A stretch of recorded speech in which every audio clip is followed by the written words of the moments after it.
পায়ের গোড়ালি, কোমর ব্যথা ছিল, হাঁটু ব্যথা, কোমর ব্যথা, গোড়ালি ব্যথা না? গোড়ালির ছবি তো নেই, পায়ের পায়ের পা গোড়ালি ব্যথা কোন জায়গায় বাবা দেখান তো একটু। পায়ের পাতা, এটা মেরুদণ্ড।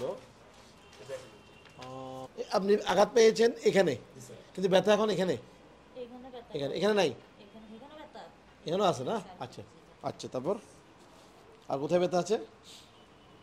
কোমর ব্যথা এখন নাই, পায়ে ব্যথা আছে এখানে, কোথায়? এখানে ব্যথা, হাঁটুর ব্যথা না? এখানে উঠুন তো একটু, ব্যথা আছে নাই? এখানে নাই না? এখানে আছে, এখানে নাই, এখন কম আছে এখানে। আচ্ছা, এখানে এখানে না ব্যথা লাগে? আচ্ছা, ব্যথা ধরা যায়? হাত দিয়ে ধরা যায়? হাত দিয়ে বুঝতে পারেন এখানে ব্যথা, নাকি এমনি এমনি ভিতরে ভিতরে ব্যথা? হাত দিয়ে বুঝতে পারেন, ধরলে এভাবে ব্যথা লাগে? লাভ পাওয়া যায় না, সেটাই বলছি আমি। শুয়ে যান তো, শুয়ে যান, শুয়ে যান।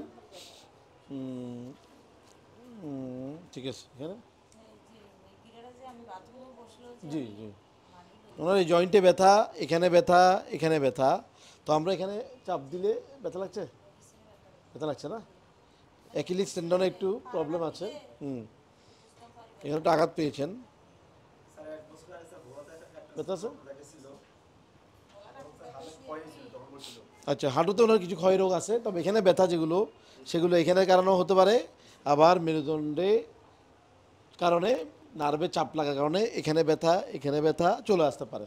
সেক্ষেত্রে এখানে ব্যথা পাওয়া যায় না, কিন্তু ভিতরে ভিতরে ব্যথা থাকে বেশি। ব্যথাটা কীরকম? চিন চিন চিন চিন ব্যথা, নাকি এমনি ব্যথা? কনকনানি ব্যথা। নার্ভের ব্যথা সাধারণত কনকনানিতে বের হয়।